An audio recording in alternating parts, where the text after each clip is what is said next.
हरे कृष्णा। आप सभी का हार्दिक स्वागत है प्रातःकालीन जप सत्र में। अभी चलते हैं श्रील प्रभुपाद के विचार पर। मैं आपके साथ स्क्रीन शेयर कर रहा हूँ। If you send the typewriter to heaven, it is to be worked as typewriter, either in this heaven or hell. Typewriter will cut. Similarly, our position is servant.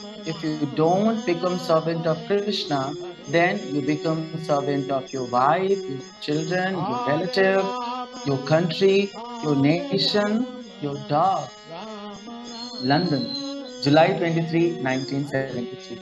Hindi में अनुवाद है, यदि तुम टाइपराइटर को स्वर्ग में भी भेज दो, फिर भी वह टाइपराइटर का ही काम करेगा, चाहे स्वर्ग में या नर्क में। टाइपराइटर कट ही करेगा। इसी प्रकार हम सेवक हैं। यदि तुम कृष्ण के सेवक नहीं बनोगे तो तुम्हें अपनी पत्नी, अपने बच्चों, अपने संबंधियों, अपने देश, अपने राष्ट्र, अपने कुत्ते का सेवक बनना पड़ेगा। लंदन, 23 जुलाई 1973। भक्ति वेदांत स्वामी श्रीला प्रभुपाद की जय। हरे Krishna. So today I will try to do this explanation seva. This I need your blessings. वांछा कल्पतरुभ्यश्च कृपा सिन्धुभ्यैव च पतितानां पावनेभ्यो वैष्णवेभ्यो नमो नमः। अनंत कोटि वैष्णव भक्तवृंद की जय। श्री प्रभुपाद की। हरे कृष्णा। यस, सो आज के विचार में श्रील प्रभुपाद एक उदाहरण देकर बता रहे हैं। ये श्रील प्रभुपाद लेक्चर दे रहे हैं लंदन में श्रीमद् भागवत गीता के पहले अध्याय के 30वें श्लोक पे प्रभुपाद लेक्चर दे रहे हैं। तो उसमें स्वाभाविक स्थिति को ना त्यागने की बात बता रहे हैं कि आप स्वाभाविक स्थिति अपनी नहीं त्याग सकते। जैसे अर्जुन से कह रहे हैं कि तुम क्षत्रिय हो, तुम्हारा धर्म युद्ध करना है, इसको तुम चाह कर भी नहीं त्याग कर सकते हो, चाहे तुम कितना भी प्रयास क्यों ना करो, तुम रहोगे क्षत्रिय के क्षत्रिय ही। ये स्वभाव है तुम्हारा, तुम अपने स्वभाव को त्याग नहीं कर सकते। तो प्रभुपाद उदाहरण देते हुए कह रहे हैं, जैसे एक टाइपराइटर है, तो टाइपराइटर को चाहे आप स्वर्ग भेज दीजिए, चाहे आप नर्क भेज दीजिए, वहां पर वो कट की ही आवाज करेगा, इसके अलावा कोई दूसरा साउंड नहीं क्रिएट करेगा वो। क्यों? क्योंकि उसका वो नेचर है टाइप करना। तो ये जो टाइप करने का नेचर है, ये आप चेंज नहीं कर सकते, चाहे आप उस टाइपराइटर को किसी भी परिस्थिति में क्यों ना रखते। उसी प्रकार हम जीवधारी, हम जो शरीरधारी जीव हैं, हम इस भौतिक जगत में आके अपने स्वभाव को नहीं छोड़ सकते। हम इस भौतिक जगत में आए क्यों? हम आए भगवान से ईर्ष्या करके। क्या बनने आए? भगवान जैसा बनने आए। प्रयास तो कर रहे हैं, पर क्या सफलता मिल रही है? किसी को भी सफलता नहीं मिल रही है। क्यों? क्योंकि सब अपने वास्तविक स्वभाव को पहचान ही नहीं रहे हैं। वास्तविक स्वभाव है क्या? जीवेर स्वरूप है कृष्णेर नित्य दास। कृष्णेर नित्य दास, यह आपकी स्वाभाविक स्थिति है, आप इसको त्याग नहीं कर सकते। और इस स्थिति को अगर आप कृष्ण की तरफ डाइवर्ट नहीं करेंगे, स्टिल यू विल सर्व। आप वो सर्विस एटीट्यूड, जो सर्विट्यूड है, उसको आप नहीं छोड़ सकते। ये आपके स्वभाव में है। जैसे हम समझते हैं धर्म का मतलब क्या है, लोग कहते हैं धर्म का मतलब हिंदू धर्म, ईसाई धर्म, सिख धर्म, इस्लाम धर्म। ये धर्म नहीं है। धर्म का मतलब वो है जो आपका स्वभाव है, और आपका स्वभाव है क्या? सेवा करना। चाहे आप इह लोक में रहें, चाहे उह लोक में रहें, आप किसी भी लोक में जाएंगे, आप अपना स्वभाव त्याग नहीं कर सकते। हम भगवान से ईर्ष्या करके इस भौतिक जगत में आ तो गए, क्या सोचने के लिए? मालिक बनने के लिए। बट मालिक बनने की जगह आप कभी अकेले में बैठ के आत्मचिंतन करें, अपने मन को एक चित्त करके सोचें, क्या आप मालिक हैं? अपने अंतर मन से सवाल कभी पूछिए, क्या आप इस भौतिक जगत के मालिक हैं? क्या आप अपने घर के मालिक हैं? क्या आप अपने ऑफिस के मालिक हैं? क्या आप अपनी इंद्रियों के मालिक हैं? आपका अंतर्मन 5-10 मिनट सोचने के बाद कहेगा नहीं, ये स्थिति हम प्राप्त नहीं कर पाए, हम अभी भी दास हैं। हम अपने घर के मालिक बनने का प्रयास करते हैं, अगर हम घर के मुखिया हैं तो। एक्चुअली मुखिया होने के नाते भी तो हम नौकर ही है ना। हम भी तो वहां पे सेवा कर रहे हैं अपने बच्चों की, अपनी पत्नी की, अपने घर बार की, अपने संबंधियों की। देश का राष्ट्रपति बनने के बाद हम सोचते हैं हम देश के प्रथम नागरिक हैं, बट एक्चुअली आप भी तो सेवा कर रहे हैं ना देश की, आप भी तो सेवक हैं ना। आप भी तो दास्ता लिए हुए हैं ना। तो दास्ता स्वभाव आप त्याग नहीं कर सकते। मान लीजिए आप ये भी सब नहीं कर रहे ना, पत्नी की सेवा, आपके पास पत्नी भी नहीं, परिवार भी नहीं, आप एकाकी जीवन जी रहे हैं। तो एकाकी जीवन जीने पर भी आप अपनी इंद्रियों की सेवा कर रहे हैं। किस प्रकार? आपकी इंद्रियां आपको माया जगत में ले जा रही हैं, ऐसी चीजें जो सच नहीं है वो आपको सच दिखा रही हैं।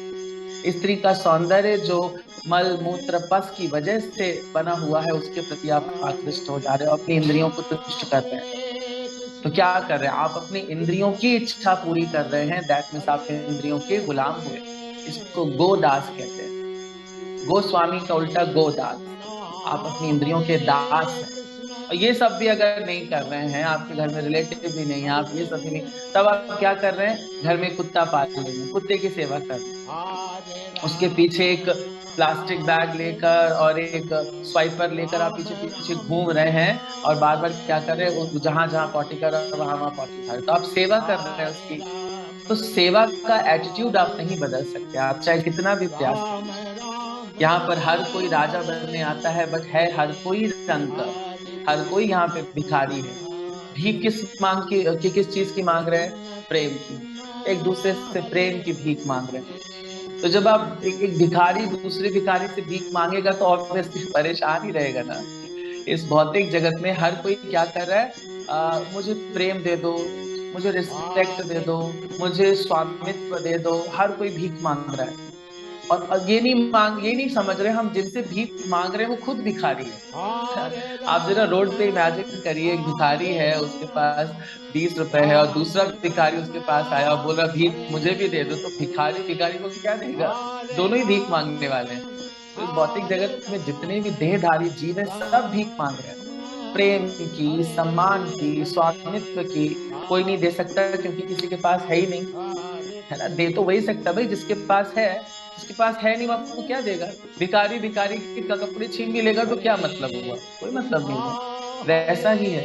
तो इस भौतिक जगत में आकर हम भगवान के समान बनने का प्रयास कर रहे हैं, स्वामी बनने का प्रयास कर रहे हैं। वैसे हम कभी भी सफल नहीं हो पाएंगे। वाई? बिकॉज हमारी स्थिति है क्या?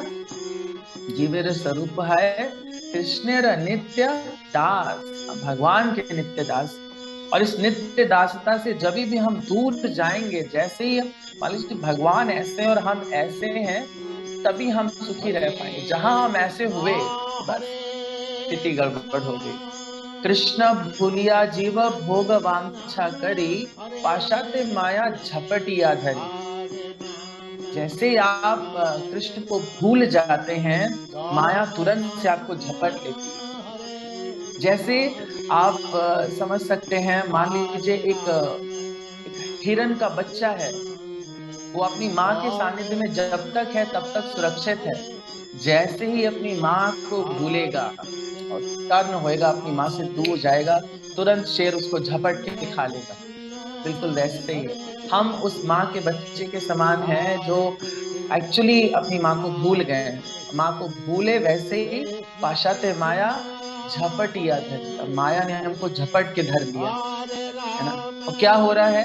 कृष्ण को भूलकर हम इस भौतिक जगत में दुख झेल रहे हैं। जन्म मृत्यु जरा व्याधि आदि दैविक आध्यात्मिक आदि भौतिक क्लेशों से हम परेशान हैं। Still we are finding happy. Still we are finding happy. Why? Because we are not calling for Krishna. हम अपनी माँ को नहीं बुला रहे हैं। एक सिंह के मुंह में फंसा हुआ हिरण का बच्चा अगर एक बार भी अपनी माँ को बुलाता है, तुरंत माँ वहां पे आ जाती। कुछ भी करेगी, प्रयास तो करेगी ना सिंह से आपको उस बच्चे को बचाने का। तो वैसे ही we should call the name of Krishna. Why? Because we stuck up in this material world. हमें बहुत अर्जेंसी फील करनी चाहिए। बहुत दुखद स्थिति है ये, है ना। भूलिया तो मारे आशिया संसारे पे नानाविधा व्यथा, তোমারা চরণে আসিয়াছি আমি, বলিব দুঃखेर कथा। ये रियलाइजेशन करना ही बड़ी बात है। ये रियलाइज ही कर लें कि हम इस भौतिक जगत में फंस गए हैं। फंस गए आप, बिल्कुल आप समझिए। अब ऐसी स्थिति में आ गए जिससे निकल पाना बड़ा मुश्किल है। बहुत दुर्लभ लोग हैं जो भगवान की तरफ टर्न होने का प्रयास करते हैं और इस स्थिति में आते हैं कि तुम्हारे चरण आशिया छिया में, मैं तुम्हारे, I belongs to your lotus feet, so you have to listen to my दुखेर कथा। आपको मेरी दुख भरी कथा सुननी पड़ेगी, है ना। बच्चा चाहे जैसा भी हो, चाहे बुरा हो अच्छा हो, किसी भी परिस्थिति में हो, जब वो अपनी माँ को बुलाता और अपनी दुख भरी कथा सुनाता, माँ जरूर सुनने आती, हर स्थिति में सुनती है। पिता हर स्थिति में अपने बच्चे की बात सुनता है। तो वैसे ही हमारे पिता कृष्ण भी हैं। जैसे ही हम भगवान की तरफ फेस करेंगे और बोलेंगे यस कृष्णेर नित्य दास, हम आपके कृष्ण के नित्य दास हैं, देन हम अपनी इंद्रियों को प्योरीफाई करेंगे। और इंद्रियों को प्योरीफाई करेंगे, दैट मीन्स हम अपने हृदय का चेतो दर्पण मार्जनम कर पाएंगे और अपनी वास्तविक स्थिति को पहचान पाएंगे कि एक्चुअली में हम हैं क्या, है ना। हम हैं क्या, भगवान के दास। और जब दासता स्वीकार करेंगे तो सेवा करेंगे, अपनी इंद्रियों का करेक्ट यूटिलाइजेशन करेंगे। अदरवाइज हम माया देखेंगे, ऐसी चीजें जो सच नहीं है, और माया हमें अपने चंगुल में फंसा के रखेगी बार बार। जैसे होता नहीं, वॉशिंग मशीन में आप कपड़ा देखो ना, रोटेट कर रहा होता है ऐसे करके, वैसे हम भी रोटेट करते रहेंगे। जन्म मृत्यु, कॉकरोच, छिपकली, चूहा, बिल्ली, सुअर, ऐसे ही सब हम बनते रहेंगे। So this is the time to realize our consciousness, our real position, that is to serve Krishna, lovingly serve Krishna. आज के श्लोक में भी भगवान इसी विधि के बारे में बताएंगे। Okay, so thank you so much. That's all I understood from today's transcendental quote by our beloved Srila Prabhupada. Now it's time for today's shloka recitation. So आज हम पढ़ेंगे श्रीमद् भगवत गीता के 12वें अध्याय का 9वां श्लोक। और श्लोक उच्चारण करने के लिए हमारे साथ हैं रविंदर सिंह बघेल प्रभु जी। हरे कृष्ण प्रभु जी, अनम्यूट करिए। हरे कृष्ण प्रभु जी, मैं स्क्रीन पे श्लोक शेयर कर रहा हूँ। हाँ जी, यस प्रभु जी। हरे कृष्ण प्रभु जी। वांछा कल्पतरुभ्यश्च कृपासिन्धुभ्येव च पतितानां पावनेभ्यः वैष्णवे नमो नमः। श्री प्रभुपाद की जय, भगवत गीता यथारूप की जय। अध्याय 12 भक्ति योग, श्लोक नंबर 9। पढ़ू गुरु जी? हाँ जी। अच्युतम समाधातुम न शक्नोषि मयि शिथिरमे, अभ्यास योगेन ततो मामिच्छन्तु धनंजय। अच्युतम समाधातुम न शक्नोषि मयि शिथिरमे, अभ्यास योगेन ततो मामिच्छन्तु धनंजय। अच्युतम समाधातुम न शक्नोषि मयि शिथिरमे, अभ्यास योगेन ततो माम इच्छन्तु धनंजय। शब्दार्थ: हे अर्जुन, हे धनंजय, यदि तुम अपने चित्त को अविचल भाव से मुझ पर स्थिर नहीं कर सकते तो तुम भक्ति योग के विधि विधानों का पालन करो। इस प्रकार तुम मुझे प्राप्त करने की चाह उत्पन्न करो। हरे कृष्णा प्रभु जी, धन्यवाद नाम। थैंक यू सो मच प्रभु जी। श्रीमद् भगवत गीता यथारूप की जय, श्रील प्रभुपाद की जय। Yes, so today is very important shloka. Why? Because in the shloka, Shri Bhagwan introducing Bhakti Yoga, process of Bhakti Yoga. Bhakti Yoga का क्या विधि है, उसको भगवान आज इंट्रोड्यूस कर रहे हैं, है ना। उसका प्रस्तावना दे रहे हैं। क्या कर रहे हैं, क्यों भक्ति योग का पालन करना चाहिए। तो अर्जुन से कह रहे हैं कि अच्युतम समाधूतम ना शक्नेषि। ना सकने का मतलब होता है समर्थ नहीं है। अगर आप ऑब्वियसली इस भौतिक जगत में कोई इसमें समर्थ नहीं है। समर्थ मीन्स आप अपनी इंद्रियों को पूर्ण रूप से भगवान पे, मन को पूर्ण रूप से भगवान पे अविरल भाव से, अविचल भाव से एक चित्त कर पाए। सो ये विधि इतनी आसान नहीं है, है ना। तो आज के श्लोक में श्रील प्रभुपाद तात्पर्य में लिख रहे हैं कि भगवान को हमेशा स्मरण करने की स्थितियों की दो विधियां हैं। पहली वो विधि जो स्वाभाविक है। स्वाभाविक मतलब इसमें बोलते हैं कि दिव्य प्रेम द्वारा भगवान कृष्ण के प्रति वास्तविक आसक्ति उत्पन्न कर ली हो, जिसके पास एक ट्रांसेंडेंटल लव हो उसके पूर्व जन्म के कर्म के अनुसार, जिससे वो भगवान की दिव्य स्थिति को हमेशा याद रखता है, आसक्त रहता है भगवान के चरणों में। ये महाभागवत है ना, जो बहुत उच्च स्तर के भक्त हैं। बट जो जनरल हैं, जो लोकल हैं, या बोले जो साधारण जीवधारी हैं, उनके लिए भगवान क्या बोल रहे हैं? नाना प्रकार के विधि विधान हैं। कौन सी श्रेणी में? भक्ति योग के अंतर्गत। भक्ति योग के अंतर्गत बहुत प्रकार के विधि विधान हैं। उन विधि विधानों का पालन करने से आप भगवान का अविचल भाव से स्मरण कर सकते हैं। भगवान का स्मरण इस स्थिति में करना ही एक्चुअली एक मीडियम है। This is the most recommended process कि आप एक रेगुलेटिव प्रिंसिपल्स का पालन करें, आप कुछ नियम कानून का पालन करें। क्यों? क्योंकि हमारा मन ना एक ऐसे घोड़े के समान है कि जब तक आप इसमें लगाम नहीं लगाएंगे ना, कंट्रोल नहीं होगा। हम कोई महाभागवत नहीं है कि हम प्रेम स्तर के भक्त हैं तो हम भगवान के चरणों के प्रति हमेशा अपनी आसक्ति को एक्सप्रेस कर सकें, ऐसा हमारे लिए संभव नहीं है। लेकिन अगर हम भक्ति योग के विधि विधानों का पालन करें, भक्ति योग के विधि विधान रूपी लगाम लगा लें, तो हमारे घोड़े नियंत्रित हो जाएंगे। और इन घोड़ों को नियंत्रित करने का प्रोसेस भगवान अर्जुन को भी बोल रहे हैं। अर्जुन भगवान के भक्त हैं, है ना, उनको भी बोल रहे हैं यस, अगर आप इस प्रकार नहीं कर सकते हैं तो आपको ये करना चाहिए। और अर्जुन कह रहे हैं हमारे लिए, क्या बोल रहे हैं? चंचला ही मना कृष्णा, ये भगवान मेरा मन बहुत चंचल है, एक जगह स्थिर ही नहीं होता है। तो क्या बोल रहे हैं कि अगर एक जगह स्थिर करना है तो भक्ति योग के नियम और विधि विधानों का पालन करो। इस प्रकार से तुम्हारा मन शुद्ध होगा। मन शुद्ध होने का जो मीडियम है ना, वाया मीडियम इंद्रियां हैं। अगर आप इंद्रियों को शुद्ध करेंगे तो उससे कनेक्टेड जो मन है वो अपने आप शुद्ध हो जाएगा। क्या बताया गया था? आत्मा है, आत्मा के ऊपर मन, बुद्धि और अहंकार का आवरण है, उसके ऊपर ये चमड़ी लगी हुई है और इस चमड़ी की इंद्रियां हैं, है ना, 5 कर्मेंद्रियां और 5 ज्ञान इंद्रियां।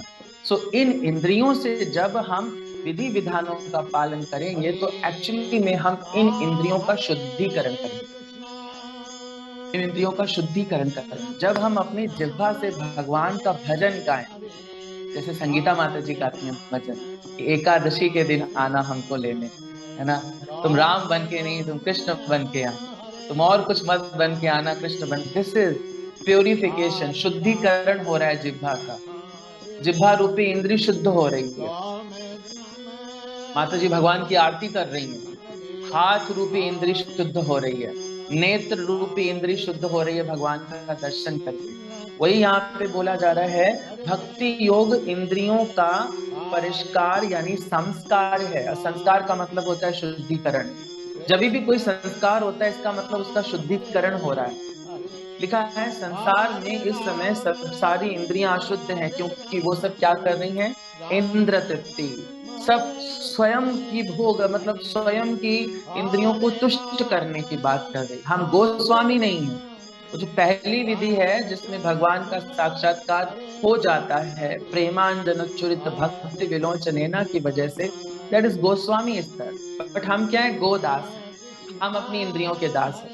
हमें रास्ते में कुछ बढ़िया दिखा, चाट पकौड़ी कुछ भी दिखा, हम अट्रैक्ट हो जाएंगे, अरे ये खाना है, हमें कैसे भी खाना है, ऑफर्ड है तो नहीं, हम बुद्धि का इस्तेमाल करेंगे, उसमें बुद्धि का इस्तेमाल करेंगे। प्रसाद हाथ में लेंगे, ओम विष्णु ओम विष्णु ओम विष्णु, ताली बजाया, उठा थाली, फिर ऐसे ना, बजा थाली उठा थाली, बजा ताली उठा थाली। हम इस स्तर पर हैं। भगवान के सामने ऑफर का, ताली बजाई, उठा ली, थाली खा लिया। इस इंद्रिय भोग। तो हमारी इंद्रियां कैसी हैं? अशुद्ध हैं। तो इन अशुद्ध इंद्रियों को शुद्धि किए बगैर हम इसको नहीं कर पाते। अष्टांग योग में शुद्धिकरण की विधि बहुत कठिन है, बहुत टिपिकल है, उसमें इंद्रियों को संकुचित करना पड़ता है। बट भक्ति योग के विधि विधानों में इंद्रियों को संकुचित नहीं करना, उनको एक्सपैंड करना, उनको यूज करना। किसमें? कृष्ण की सेवा में। क्यों? क्योंकि कृष्ण के संपर्क में आते ही इंद्रिय अपने आप शुद्ध हो जाएगी। जैसे गंगा में स्नान करने से हमारा शरीर शुद्ध हो जाता है, वैसे ही अपनी इंद्रियों को भगवान की सेवा में रमा देने से हमारी इंद्रियां शुद्ध हो जाती हैं। और इस प्रकार का शुद्धिकरण प्राप्त करके आपका मन शुद्ध हो जाएगा। और जिस दिन मन शुद्ध हो गया, भगवान का एक चित्त भाव से, प्रेमा भक्ति भाव से स्मरण कर सकते हैं। That is the purpose of this human life. आपका मनुष्य देह का बस यही कार्य है। अगर आप ये नहीं कर रहे हैं तो आप एक्चुअली इस भौतिक जगत का सुख दिखावे के लिए भोग रहे हैं।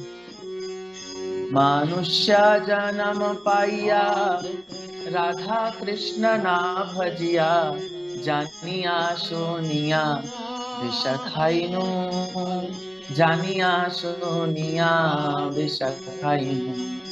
मनुष्य जन्म पाइया, राधा कृष्ण ना भजिया।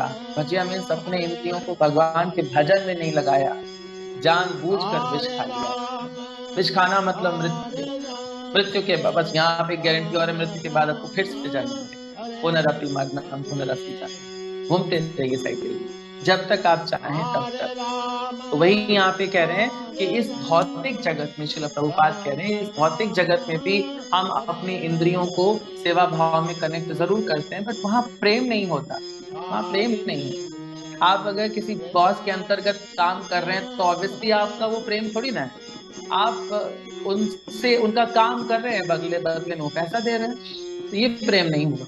और उसका भी आपके प्रति कोई प्रेम नहीं, वो आपको पैसा दे रहा है और आपसे काम जम के ले रहा है, ये प्रेम नहीं हुआ। तो जब हम भगवान के लिए काम करते हैं तो उसके पीछे कोई हेतु नहीं होता है ना। और इसके पीछे हेतु इसलिए नहीं क्योंकि भक्ति का लक्षण ही है अहेतुक के अप्रतिहता, अहेतुक के, उसके पीछे का कोई हेतु नहीं। किस वजह से हम भगवान को प्रेम करते हैं? बेवजह बेपनाह तुम्हें प्यार करूं, तुम्हें मैं प्यार करूं, अरे कृष्ण।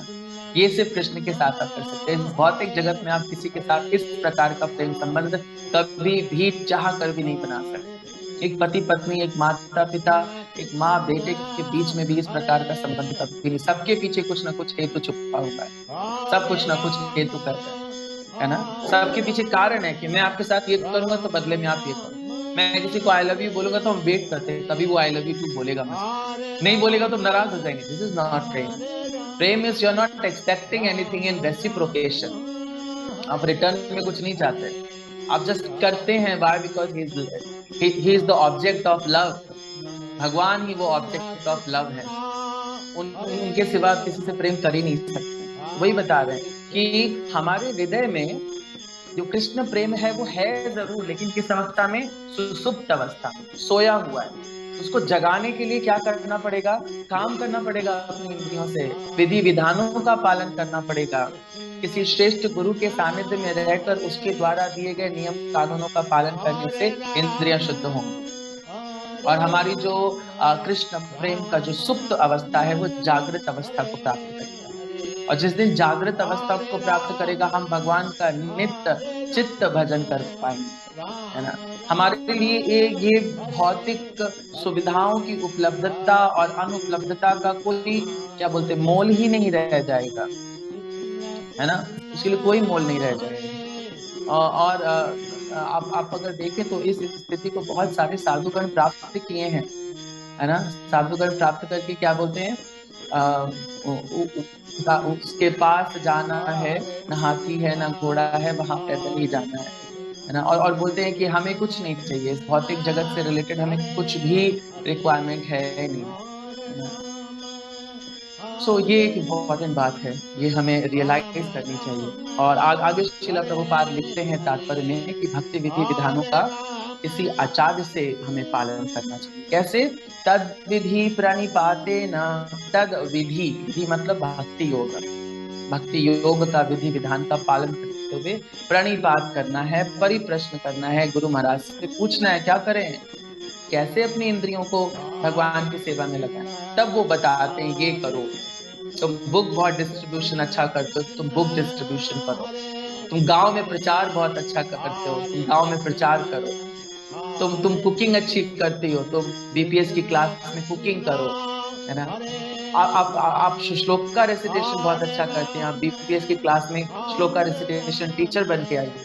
और ये गुरु महाराज आपको आदेश देते हैं, आपकी इंद्रियों को भगवान की सेवा में इन्वॉल्व करते हैं, क्योंकि इस प्रकार के इन्वॉल्वमेंट से आपका चित्त शुद्ध होगा और आप हमेशा भगवान का स्मरण कर पाएंगे।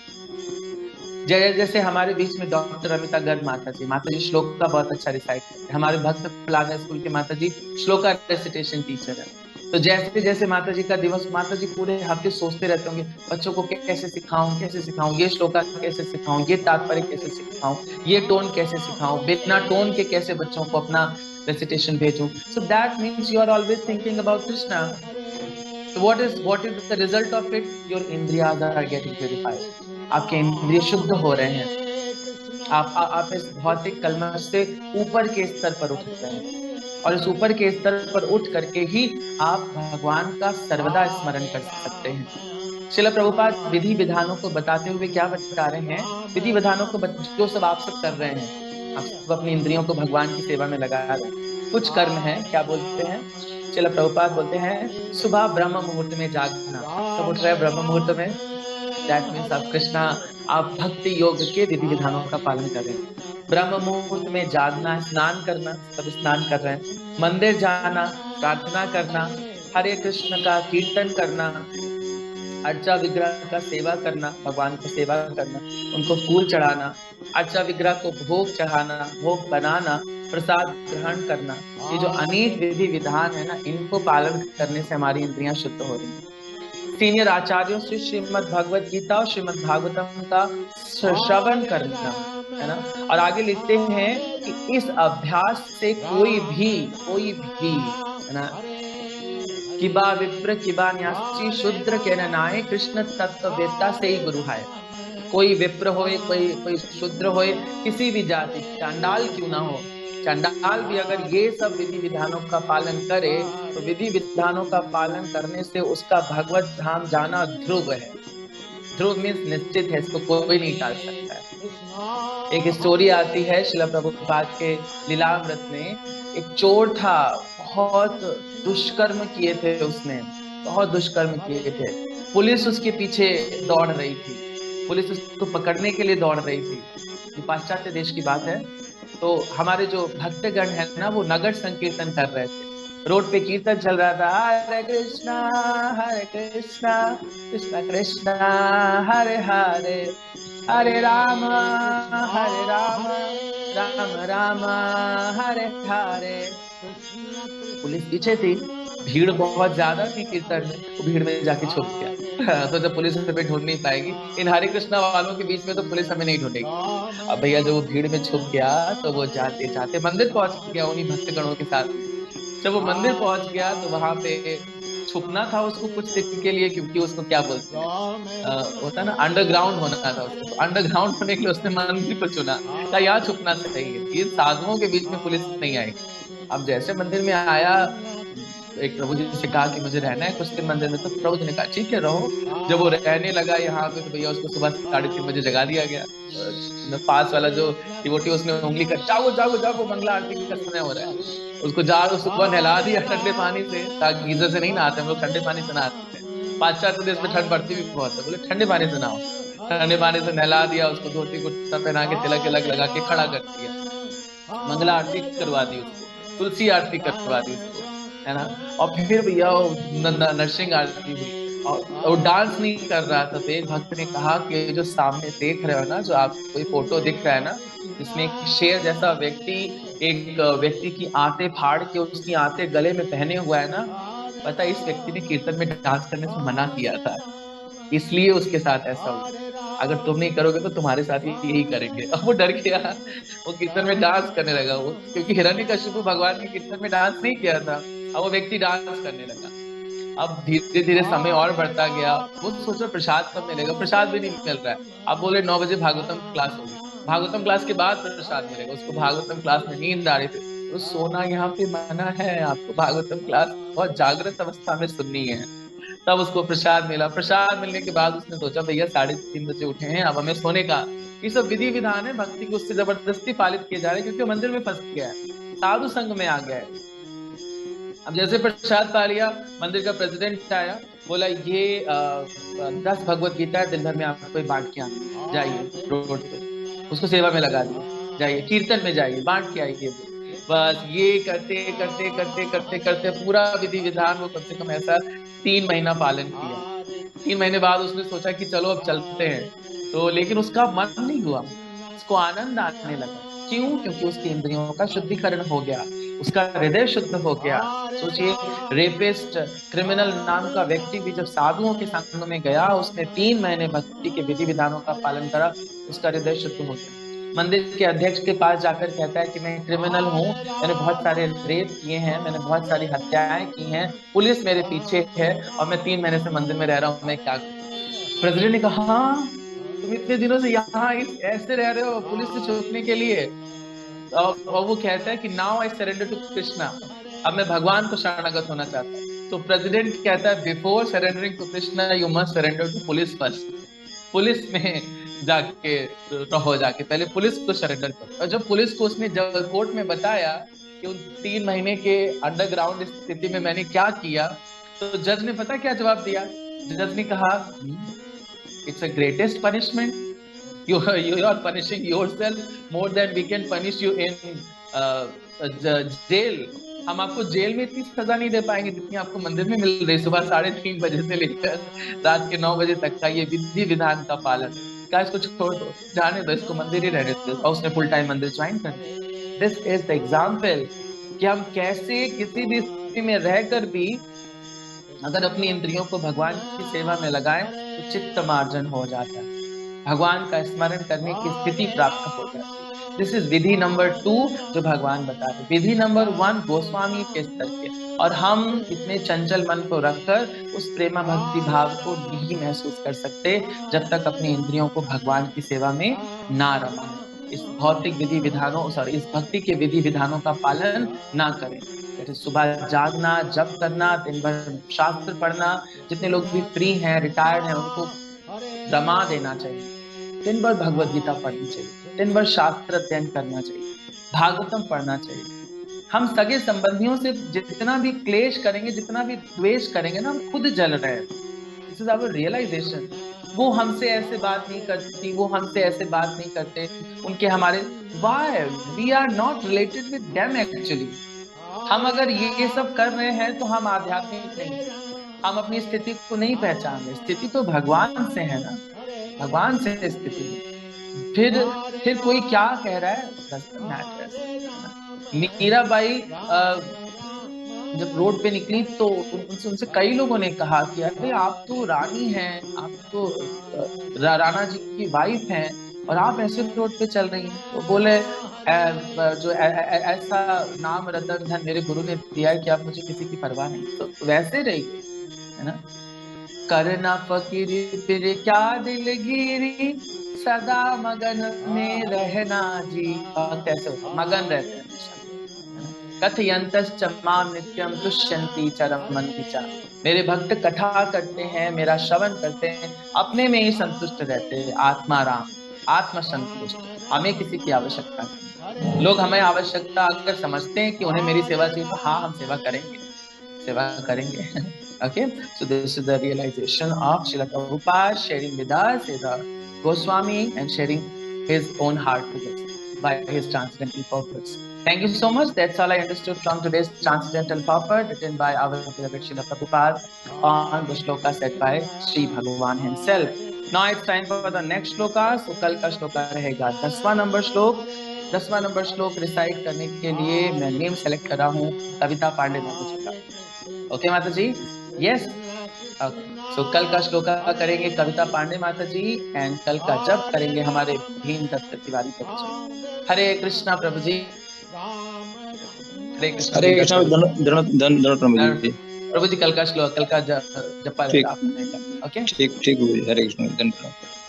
ओके, सो कल का श्लोक का रेसिटेशन कविता पांडे माता जी, एंड कल का जपा लिए। अरे कल तो संडे है, यस आई फॉरगॉट दैट, कल संडे है। सो कल विमल प्रभु जी आपका मंडे को रहेगा। संडे को हम how I came in Krishna consciousness करते हैं। So how I came in Krishna consciousness रहेगा कल विपिन सेठिया प्रभु जी का। हरे कृष्णा प्रभु जी। धन्यवाद प्रभु जी, ठीक है जी। कल हाँ जी, तो कल आपका जपा भी रहेगा, साथ ही साथ हम आपकी स्टोरी भी सुनेंगे कि आप कृष्ण भक्ति में कैसे आए।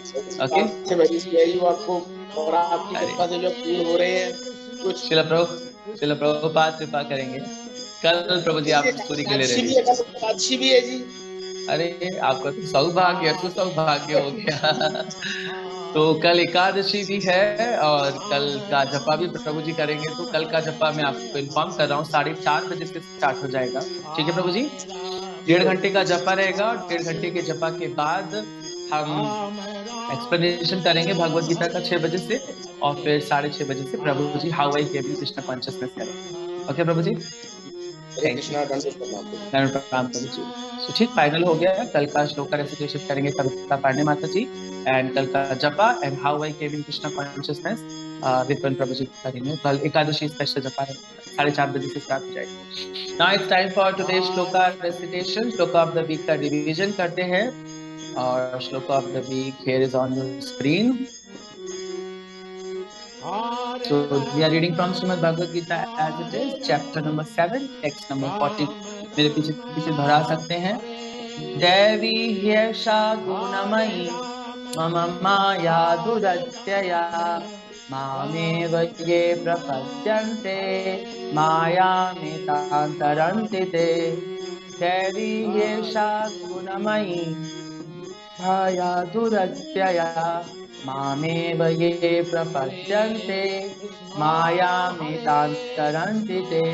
देवी ह्येषा गुणमयी मम माया दुरत्यया मामेव ये प्रपद्यन्ते मायामेतान्तरन्ति ते। श्रीमद् भगवद गीता यथारूप की जय, श्रील प्रभुपाद की जय। Now it's a very very very very very, कितने वेरी लगा दीजिए आप, करोड़ वेरी लगा दीजिए, important information, very very very important information. Please कोई लीव मत करिएगा। आपके जीवन में ये इंफॉर्मेशन शायद आपको कभी सुनने को मिलेगी। आपके पास एक सौभाग्यशाली अवसर आया है, और वो सौभाग्यशाली अवसर हमारा इस्कॉन अयोध्या आपको प्रोवाइड करा रहा है, और वो सौभाग्यशाली अवसर है श्रीधाम मायापुर जाने का। हरी हरी। तो आप मायापुर यात्रा के लिए तैयार हो जाइए, बैग पैक कर लीजिए, क्योंकि इस्कॉन अयोध्या की तरफ से मायापुर कार्तिक यात्रा ऑर्गेनाइज हो रही है। इस बार कार्तिक में हम मायापुर जाने वाले हैं। मायापुर का क्या बोलते हैं, जितना महत्व मैं अपने मुख से बताने योग्य हूँ नहीं, लेकिन जितना भी बताया जाए उतना कम है। मायापुर एक ऐसा स्थान है जहाँ पर स्वयं श्री चैतन्य महाप्रभु राधा कृष्ण युगल रूप में अवतार लिया था। तो उस अवतारी प्लेस पे, उस पवित्र पतित पावन प्लेस पे हमें जाने का अवसर मिल रहा है। इस्कॉन का हेडक्वार्टर है, इस्कॉन का सबसे बड़ा मंदिर टेम्पल ऑफ वैदिक प्लेनेटोरियम देखने का अवसर है आपके पास। श्री श्री राधा माधव अष्ट सखी, श्री श्री पंच तत्व, श्री नृसिंह देव एंड शिला प्रभुपाद पुष्प समाधि देखने का सुअवसर है आपके पास। तो प्लीज आप रेडी रहिए, अभी जल्दी ही सारे ग्रुप्स में नोटिफिकेशंस आएंगे, पैम्पलेट्स आएंगे, और आप सबके लिए अलग अलग सुविधाएं हैं। जो लोग लखनऊ से चलना चाहते हैं, लखनऊ से ट्रेन की सुविधा रहेगी, ट्रेन से हम मायापुर जाएंगे, और जो डायरेक्ट पहुंचना चाहते हैं उनको हावड़ा पहुंचना होगा, और हावड़ा से आपको सारी इन्फॉर्मेशन अभी कल परमेश्वर हरि प्रभु जी आएंगे तो वो और डिटेल में देंगे। So it's a very transcendental opportunity, please don't leave it. आप इसको जस्ट पकड़ लो, क्योंकि जीवन में मायापुर जाने का मतलब श्री चैतन्य महाप्रभु स्वयं आपको कॉल कर रहे हैं। एंड इस कलयुग में चैतन्य महाप्रभु हमारे आराध्य हैं, हमारे श्रेष्ठ हैं, तो वही हमें सिखा रहे हैं कि कैसे हम अपने चित्त का मार्जन कर सकते हैं। It is once in a lifetime opportunity, don't leave it. Kartik में मायापुर जाना, कार्तिक जैसा ऑफिशियस मंथ, और उसमें आप मायापुर में होंगे। So be ready, सारे लोग बैग पैक कर लीजिए, रेडी कर लीजिए, अभी भी टाइम है आपके पास 4 महीने का। लक्ष्मी इकट्ठा कर लीजिए, थोड़ा बहुत लक्ष्मी तो लगेगा, टिकट्स लगेंगे।